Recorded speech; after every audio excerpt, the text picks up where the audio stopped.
Hola, ¿qué tal? Muy buenos días. Soy Juan Portilla del Gafilat y el día de hoy voy a estar haciendo la presentación sobre el financiamiento de la proliferación de armas de destrucción masiva en el marco del ciclo sobre lavado de activos y lucha contra la delincuencia organizada, del cual fuimos invitados y tengo el honor de representar al Gafilat por parte de la Cooperación Española. Trataré de ser breve, ya que es una presentación que intenta dar un panorama general sobre este tipo de delito y cuál es el estándar internacional al respecto, no sin irme a mucho detalle sobre el contenido del estándar, propiamente, como lo dije hace un momento, dar una perspectiva sobre qué es lo que está sucediendo actualmente en este tema, cómo lo está abordando el GAFI, qué se está haciendo en la región. Tendremos que comenzar desde una parte que tal vez muchos de ustedes y nosotros ya conocemos, que es propiamente qué es el GAFI. Lo voy a ver de manera muy rápido para después llevarlo de lo más general a lo particular. En ese sentido, como conocemos, el Grupo de Acción Financiera, que fue creado en 1989, que es un organismo intergubernamental, dentro de sus tres líneas de acción principales en el mandato, que una de ellas es desarrollar los estándares internacionales, aparte de los delitos de lavado de activos que ya conocemos, el financiamiento del terrorismo, también se abarca el financiamiento a la proliferación de armas de destrucción masiva.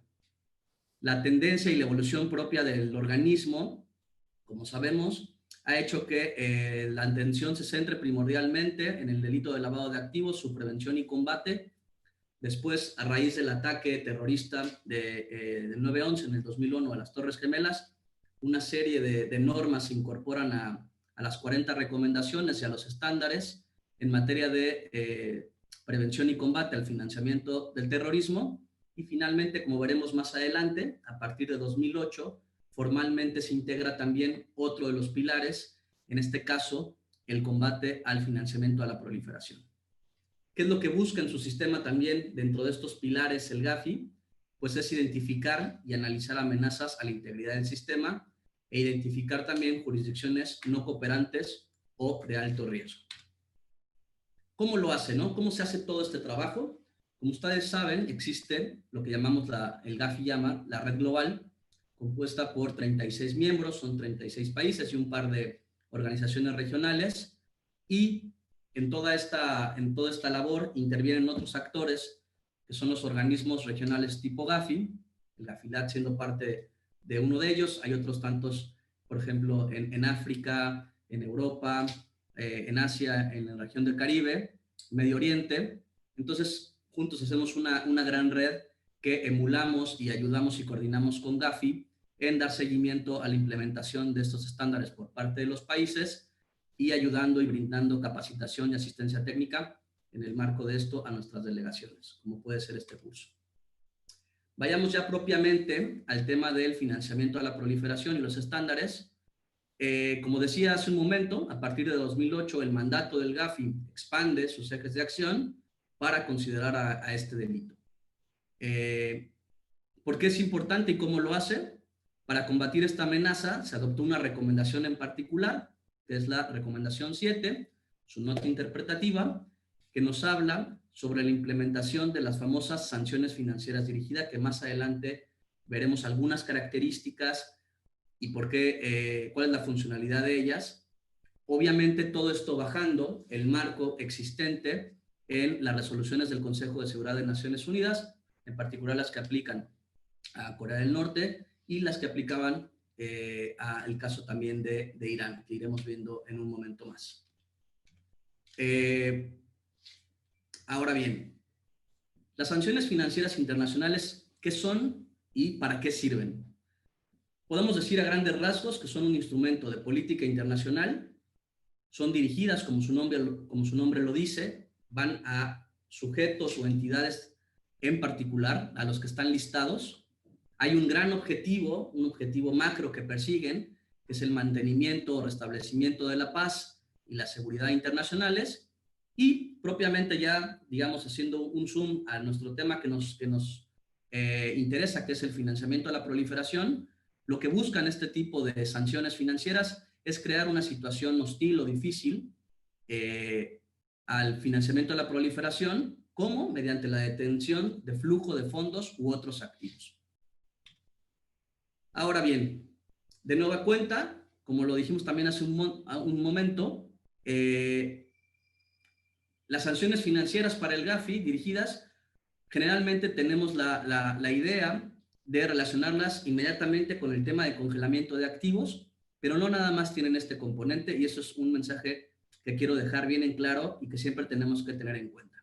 Si bien el congelamiento es una parte importante y esencial de estas sanciones, también hay otro componente que a veces se tiende a olvidar un poco, que son las prohibiciones para prevenir que estos fondos o activos sean suministrados directa o indirectamente para el beneficio de las personas o entidades designadas. Aquí quiero hacer un poco también el énfasis de los roles que tiene el sector público, los países, y también que va de la mano con el esfuerzo del sector privado. Entonces hablamos aquí un poco de una sinergia de obligaciones compartidas, que si bien por un lado el sector privado está en la primera línea con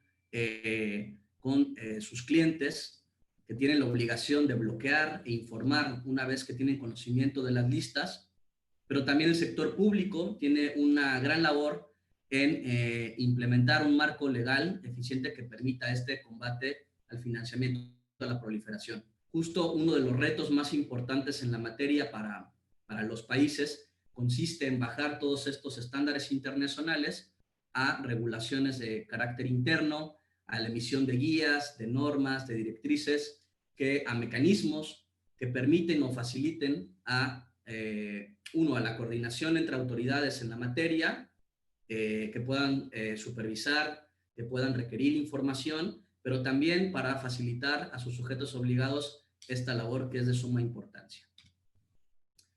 Ahora bien, no quiero detenerme mucho en el texto de las recomendaciones, que como ustedes saben, pueden ser consultadas, están al alcance de todos, pero sí es importante que tengamos en cuenta que por lo que hace al cumplimiento técnico, en particular para el tema de financiamiento de la proliferación, la recomendación principal es la recomendación 7, que nos habla propiamente de la implementación de estas sanciones financieras dirigidas para cumplir las resoluciones del Consejo de Seguridad de las Naciones Unidas para prevenir, suprimir e interrumpir la proliferación de armas. ¿Cuáles son las resoluciones a las que hace alusión? La 1718 relativa a Corea y en su momento la 1929 de Irán, que como ustedes conocen, después con la entrada en vigor de la resolución 2231 de 2015, se crea este plan de acción integral conjunto por el cual, digamos, las restricciones a el caso de Irán son menores, entonces ahora, digamos, los esfuerzos están centrados propiamente en las de Corea, la 17-18 y las sucesivas. Propiamente, ¿cuáles son los requisitos entonces de esta recomendación 7? Por parte de los países, implementar estas sanciones financieras emanadas o derivadas de estas resoluciones, los elementos clave que vimos hace un momento, que es congelar y prevenir que estos fondos o activos se encuentren disponibles para las personas o entidades, establecer mecanismos de comunicación con los sujetos obligados, ya sea el sector financiero o no financiero, también realizar el monitoreo de los mismos y requerirles que reporten el congelamiento de fondos sin demora, que vamos a hablar un poco también de esa famosa frase que a veces es un tanto polémica de cómo se puede lograr, que en general es en cuestión de horas desde que se realiza la emisión en la lista, no desde que tienen conocimiento de esta. El establecimiento también de procedimientos para deslistar cuando sea requerido.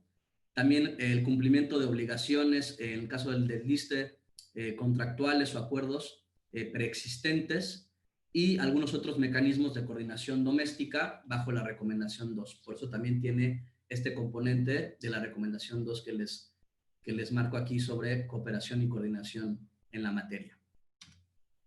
Ahora bien, como ustedes conocen, la otra gran rama que hace a las evaluaciones mutuas en el marco del GAFILAT del GAFI, perdón, y los procesos, es la parte de efectividad.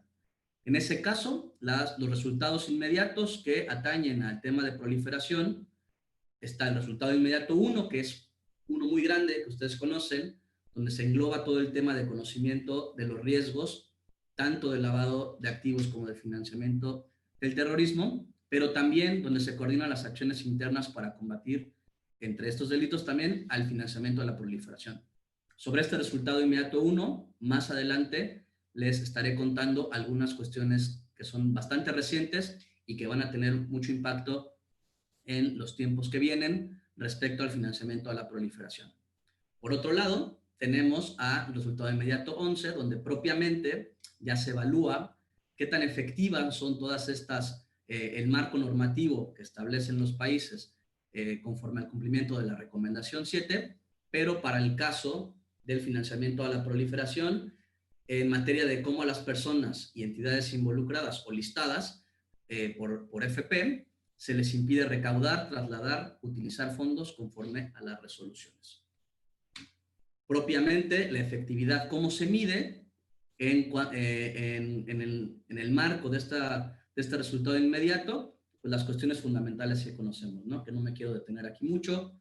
Entonces, sobre implementación, hasta qué punto de vista se evita que las personas ejecuten transacciones, ¿sí? El nivel de conocimiento que tienen los propios sujetos obligados sobre sus obligaciones en la materia, sobre las sanciones financieras dirigidas, cómo cumplen con estas obligaciones y también por parte de las autoridades, cómo están supervisando este cumplimiento. Entonces, digamos a manera un poco de resumen o de análisis, lo importante aquí para los países, para las delegaciones, es que las autoridades competentes primero tengan las facultades legales para designar conforme a lo que requieren las distintas resoluciones del Consejo de Seguridad. Ahora, los mecanismos de designación, la forma en la que bajan ya propiamente a la práctica, en normativa secundaria, en cuestiones prácticas, estas designaciones también es muy importante, ¿no? Como mencionábamos hace un momento, el énfasis y la importancia de que se realice sin demora para evitar que exista un periodo largo de tiempo y que estas personas que han sido listadas en los distintos comités o por el propio por la ONU puedan tener conocimiento de encontrarse enlistadas porque son listas que se pueden verificar y que puedan retirar los fondos o activos del sistema financiero o no financiero. También la facultad para recopilar y solicitar información adicional en caso de que se requiera es muy importante. Contar con mecanismos o sistemas de desliste para descongelar y autorizar acceso a fondos en los casos que platicábamos también un poco al inicio, sobre algunas obligaciones contractuales de derecho civil preexistentes. No sé, se me ocurre el caso de alimentos o cualquier otra cuestión de salarios que deba ser atendida. Y también el establecimiento de un punto focal ante la ONU conforme a la resolución del Consejo de Seguridad 1730 para dar la gestión a todas estas designaciones y procesos de desliste. Ahora bien, si bien no voy a hacer mucho énfasis aquí respecto del sector privado, como lo venimos comentando, el sector financiero y no financiero, también en su conjunto con el público, pues deben identificar y evaluar los riesgos de incumplimiento con estas sanciones financieras dirigidas, que es un poco la materia de lo que vamos a hablar más adelante, de las enmiendas que hubo hace un par de días en el marco del último plenario del GAFI. Identificar y evaluar estos riesgos, de qué riesgos conlleva la falta de implementación o incluso la evasión de las sanciones financieras dirigidas para el financiamiento a la proliferación, tomar acciones que permitan mitigar dichos riesgos, como de forma proporcional, asignando mayor recursos, mayor procesos intensificados para el caso de los clientes que estimen que por sus actividades, por la naturaleza de las operaciones que realizan, por el contexto geográfico, si tienen nexos con empresas o con personas de algunos de estos países, como puede ser el caso de Corea y demás, que apliquen cuestiones más robustas y también que se haga de forma un poco más aminorado para los que en su estudio de riesgo tengan un menor, estén menos vulnerables, ¿no? Eso es principalmente lo que nos pide el estándar y lo que ha venido haciendo a lo largo de este tiempo. Y también, por último, mejorar la cooperación y coordinación con las autoridades competentes. Ahora, todo esto sabemos que suena a mucho trabajo, es algo bastante complicado, sobre todo porque muchas veces en la región se tiende a pensar que es un problema ajeno a nosotros, el tema de proliferación tal vez no es tan conocido, no aqueja tanto aparentemente como otros delitos, como el propio lavado de activos o en menor medida el financiamiento del terrorismo, pero recordemos que estamos en un mundo globalizado y que finalmente todas estas operaciones y transacciones se hacen de un lado a otro y pueden estar operando en distintos países, y entonces es muy común que pueda ocurrir o utilizarse algún tipo de institución financiera o que los clientes tengan cuentas en distintos lugares. Para esto, para esta labor, el GAFI ha emitido desde el 2013 una serie de guías para ayudar a las delegaciones en la materia. Si bien al inicio, en 2013, emitió una guía conjunta sobre sanciones financieras dirigidas para el tema de terrorismo, que también contenía una parte del financiamiento a la proliferación, pero principalmente se enfocaban en FT, no fue sino hasta en 2018 que propiamente el GAFI ya emite una guía para el tema de las sanciones financieras únicamente de proliferación. Entonces, la importancia de esta guía es que dota de algunos ejemplos para supervisar el cumplimiento en la materia. Propiamente esta guía, si bien el GAFI no proscribe un modelo de supervisión específico, sí señala algunas pautas que para llegar o lograr un modelo de supervisión un poco más efectiva. ¿Cuáles son estas? Por ejemplo, tener procesos de control y monitoreo donde las autoridades comuniquen listas consolidadas en sus páginas web que sean de fácil acceso al público y que sean de acceso inmediato después de la publicación hecha por la ONU a través de un sitio web único para no confundir a los sujetos obligados. También que los supervisores puedan enfocarse en diferentes tipos de negocio y productos, más allá de los que usualmente al momento de supervisión se enfocan cuando están viendo temas de lavado de activos o de FT, y que pueden hacer algunos screenings o monitoreos de prueba sobre el tema de sanciones financieras dirigidas.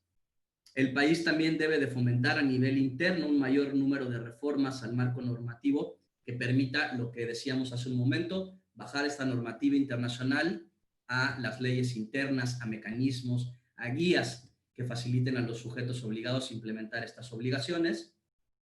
También es importante mencionar que más allá del GAFI existen otros documentos que pueden ser de ayuda, que no reemplazan evidentemente las obligaciones principalmente de la recomendación 7 ni lo proscrito en las guías del GAFI, pero que pueden ser de mucha utilidad para los países en este approach nuevo que se está haciendo desde hace unos años, pero ahora que se va a intensificar más conforme a las nuevas decisiones del GAFI, para realizar una evaluación de riesgos sobre algunos sectores en materia de financiamiento a la proliferación. Me gustaría mencionar, por ejemplo, el trabajo y destacar el trabajo que hizo este año y el año pasado el RUSI, que es el Royal Institute Service Institute, perdón, del Reino Unido. Ellos tienen una guía para llevar a cabo una evaluación nacional de riesgos. Si bien recordemos, el estándar no nos pide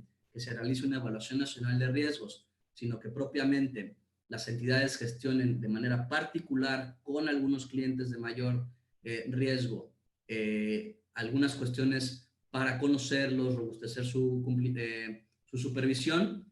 Puede ser de mucha utilidad todos estos aspectos de esta guía que tiene a manera de ejemplo el RUSI, y también tienen un ejercicio que es bastante interesante sobre algunos casos prácticos en los cuales simulan un par de escenarios de países ficticios, en el cual se pueden hacer a través de la web y se puede ir viendo un ejercicio práctico en línea en materia de FP.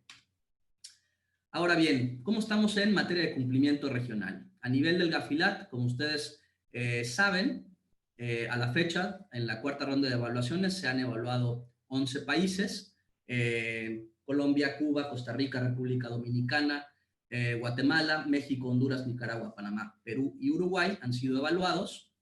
Y en materia de cumplimiento de la recomendación 7, estamos bien en comparación incluso con el resto de la red global. Como pueden ver aquí, un 72% ha cumplido mayoritariamente, un 18% únicamente tiene un cumplimiento parcial. Incluso tenemos un caso de que se dio completamente cumplido la recomendación 7. Ahora vamos a la parte de efectividad, que es la que nos ha costado más trabajo y que también hay que decirlo, es una tendencia en la red global y en los propios países evaluados por Gafi. Aquí sí tenemos una labor importante por realizar nosotros como organismo para seguir brindando apoyo técnico a los países para continuar trabajando en esta materia y sin duda también al sector privado para realizar las mejoras que se requieren. Tenemos un 45% de efectividad, bajo de efectividad, contra un 27% moderado y sustancial. Digamos que ahí está ya un poco más repartido. Evidentemente, lo que esperaríamos para la siguiente ronda de evaluaciones es que esto se vaya transformando a un mejor cumplimiento. Ahora lo que les comentaba hace un momento, ¿no? En la última sesión plenaria de apenas hace una semana, del 23 de octubre, el Gafi aprobó algunos cambios a los estándares en materia del financiamiento de la proliferación y ya con esto voy a cerrar la presentación. ¿Cuáles son estos cambios? ¿No? Se hicieron enmiendas, se aprobaron enmiendas a la recomendación 1 y a la recomendación 2. Como sabemos, la recomendación 1 sobre evaluación de riesgos y aplicación del enfoque basado en riesgos, y a la 2 en materia de cooperación y coordinación nacional. Y también algunas cuestiones a sus notas interpretativas. Todo esto en línea con la existente recomendación 7, y quiero hacer énfasis en esta parte. Estos cambios, estas enmiendas, no quiere decir que la recomendación 7 per se y las obligaciones que emanan o derivan de ella hayan cambiado. Simplemente se acompañan algunas cuestiones ahora sobre evaluación de riesgos en materia de financiamiento de la proliferación, pero contenidas en la recomendación 1, sin que esto tampoco tenga que tener un efecto cascada sobre el resto de las obligaciones. De hecho, los cambios son muy puntuales. ¿En qué consisten estos cambios? Que más bien es como una forma de reforzar el estándar ya existente en la recomendación 7, garantizar que además de implementar la recomendación 7, lo estoy repitiendo mucho para que nos acordemos, el sector privado logre identificar y evaluar los riesgos de un posible incumplimiento, la falta de implementación o incluso la evasión por completo de sanciones financieras dirigidas al tratar con sus clientes y adopten las medidas de mitigación apropiadas y sobre todo proporcionales, acordes con el nivel de riesgo identificado. También, la otra parte importante es que se garantice por parte de los países la asignación adecuada de recursos conforme al nivel de riesgos que enfrentan. Entonces, trabajar de la mano con el sector privado para que en las áreas que se identifiquen como de mayor riesgo se establezcan mejores controles y se trabaje con esos sectores para lograr prevención y combate al FP. Todo esto forma parte del comunicado público que emitió la semana pasada el Gafi en su página en idioma inglés. Nosotros tenemos la traducción de ese comunicado para quien guste ver algunas otras cuestiones y propiamente en qué consiste todas estas enmiendas en materia de FP, lo pueden consultar en nuestra página del Gafilat, el texto completo traducido al respecto. Ahora, ¿cuáles son los pasos a seguir ya para cerrar? El Gafi evidentemente está consciente que esto es un trabajo enorme y que requiere compromiso de Gafi y de los FSRBs, como somos el Gafilat. Entonces, el Gafi desarrollará una nueva guía, recordemos que la de 2018 está ahí, y en meses siguientes, en años siguientes, el Gafi tiene planeado realizar una guía para ayudar a los países y al sector privado para evaluar y mitigar el riesgo de FP, adaptándose a este nuevo enfoque que les comentaba. También comenzará el proceso de revisión para su metodología y evaluar estas obligaciones. Aquí quiero hacer una acotación muy rápido. Estos cambios que se realizaron no quieren decir que automáticamente comiencen a regir, por ejemplo, en el caso de Gafilat. Evidentemente, ya que el Gafi cambie su metodología de evaluación, nosotros haremos lo propio, se discutirá en el plenario de Gafilat y en ese caso, en caso de ser aprobado, se tendrán que también adoptar estos cambios, ¿no? Digamos que va por fases. Como parte de este enfoque por fases, el GAFI comenzará a evaluar a los países para la implementación de estos requisitos al comienzo de la quinta ronda de evaluaciones, o la siguiente, porque como recordarán, el GAFI ya va en la quinta ronda. En el caso de GAFILAT será a partir de la quinta. ¿Para qué? Para dar tiempo a la implementación de medidas nacionales necesarias. Entonces, si bien es algo que está aquí, digamos, un poco cercano, no es que esté a la vuelta de la esquina, pero sí el mensaje importante es que comencemos a trabajar en estos temas porque serán evaluados en la siguiente ronda. Si bien todavía tenemos un par de años conforme a nuestro calendario de evaluaciones, es un tema que requiere mucho trabajo por parte de todos los actores, pero que sería ideal ir planificando y comenzando desde ahora para tener mejores resultados.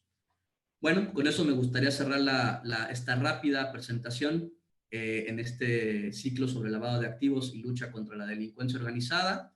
De nueva cuenta, muchas gracias. Si tienen cualquier duda, nos pueden escribir al Gafilat. Y de nueva cuenta, agradecer a la Cooperación Española por esta invitación. Gracias.